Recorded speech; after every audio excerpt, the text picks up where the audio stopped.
మేషరాశి వారు ఎలాంటి మంత్రాన్ని ఉచ్చరించడం వలన, సాధన చేయడం వలన జాతకంలో ఉండబడిన గ్రహ దోషాలు తొలగించుకొని ఏలనాటి శని ఒకవైపు ప్రారంభ సంచార స్థితిలో ఉన్నప్పుడు ఐశ్వర్యాన్ని ఎలా పొందాలో ఈ వీడియోలో సవివరంగా సంపూర్ణంగా తెలుసుకుందాం.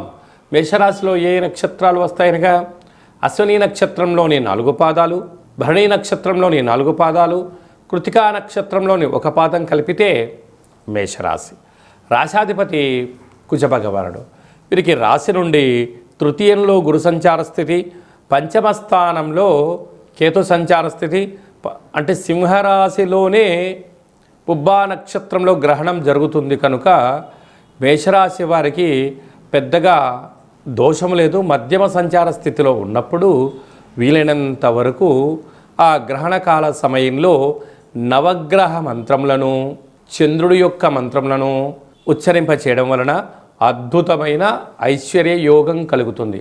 అది ఏ మంత్రాన్ని ఉచ్చరించగలగాలి అన్నట్లయితే ఓం గం గణపతయే నమః, ఓం ఆదిత్యాయ సోమాయ మంగళాయ బుధాయ చ గురు శుక్రశలభ్యచ్చ రాహవే కేతవే నమో నమః అనే మంత్రాన్ని 9 నవగ్రహములకు సంబంధించినటువంటి మూల మంత్రములను, కులదేవతలను, గ్రామదేవతలను ఉచ్చరించడం వలన గ్రహదోషము తొలగి గ్రహ ఐశ్వర్యం పెరిగి వచ్చేటువంటి మళ్ళీ గ్రహం వరకు వీరికి ఆనందకరమైన ఆరోగ్యకరమైన జీవితం పొందుతారు అని చెప్పి గమనించాలి. ఏడాది తర్వాత ఏకాదశి స్థానంలో కుంభరాశిలో చతుర్గ్రహ సంచార స్థితి, అంటే లాభస్థానంలో ఆత్మకారకుడు రవి, రుణరోగ శత్రుకారకుడు కుజుడు, బుద్ధికారకుడు బుధుడు, కళత్రత స్వరూపమైనటువంటి శక్తి స్వరూపమైనటువంటి వాస్తు నరదృష్టికారకుడైనటువంటి రాహుతో కలిసి కుంభరాశిలో ఏకాదశంలో 4 గ్రహాలు ఉంటున్నాయి కనుక మేషరాశి వారికి చాలా యోగదాయకం అని చెప్పి గమనించాలి. కనుక వీలైనంత వరకు మౌనం, ధ్యానం, చిరునవ్వు, ఆధ్యాత్మిక చింతన, సత్ప్రవర్తనగా ఉండగలిగినట్లే మీకన్నా అదృష్టవంతులు ఎవరు లేరు అని చెప్పి గమనించాలి. వ్యయంలో శని భగవానుడు అక్కడ శుక్రుడితో కలిపి సంచారం చేయడం వలన నూతన ఆభరణాలు, ఇంటి స్థలాలు, క్రయ విక్రయాలు స్వల్పంగా యోగించడం కలుగుతుంది. కనుక పెట్టుబడులు పెట్టేటప్పుడు 1కి 100 సార్లు ఆలోచించగలగాలి. కనుక మేషరాశి జాతకులు ఒకవైపు ఏలనాటి శని సంచార స్థితిలో ఉండగా ఏకాదశి స్థానంలో చతుర్గ్రహ సంచార స్థితి, ఇందులో గ్రహణకాల సమయంలో ఉండడం వలన గ్రహణ తదనంతరము యథాశక్తిగా బొబ్బర్లను, లేకపోతే పాలను, లేకపోతే బియ్యాన్ని, లేకపోతే స్వయం పాక దానాన్ని బ్రాహ్మణుడికి ఇచ్చి రుద్రాభిషేకం చేసుకోవడం వలన సకల గ్రహ దోషాలు తొలగి ఐశ్వర్యం కలుగుతుందని చెప్పి కూడా గమనించాలి. మార్చి నెలలో ప్రథమార్థంలో ముఖ్యమైన పండగల గురించి క్లుప్తంగా, సవివరంగా, సంపూర్ణంగా తెలుసుకుందాం. మనకు 3వ తారీఖు 3వ నెల 2026వ సంవత్సరంలో మనకు చంద్రగ్రహణం జరుగుతుంది. కనుక చంద్రగ్రహణము మధ్యాహ్నము 3 గంటలకు ప్రారంభమయ్యి సాయంత్రం 7 గంటల వరకు కొనసాగుతుంది. కనుక 3 గంటల ముందరలోనే భోజనం చేయాలి. కనుక 11 గంటల లోపనే అందరూ భోజనం చేయండి. గ్రహణకాల సమయంలో వీలైనంత వరకు తినడం, వాదించడం, కోపతాపాలకు అవకాశం ఇవ్వకుండా మౌనం, ధ్యానం, ఏకాగ్రత, సత్ప్రవర్తనగా ఉండగలిగినట్లయితే గ్రహణ దోషం తొలగి రాబోయే వచ్చేటువంటి గ్రహణం వరకు ఎలాంటి ఆటంకాలు ఉండవని చెప్పి గమనించాలి. గ్రహణకాల సమయంలో నిల్వ ఉండబడిన వస్తువులను ఆ రాత్రి కానీ మరుసటి రోజు కానీ దయచేసి భుజించవద్దు. నిల్వ ఉండబడినటువంటి పదార్థాలలో దర్భను వేసి ఉంచండి. సకలమైనటువంటి గ్రహణకాల సమయంలో మంత్ర సాధన ఏదైతే చేస్తామో అద్భుతమైన ఫలితాన్ని, ఐశ్వర్యాన్ని కలిగిస్తుందని చెప్పి గమనించగలగాలి.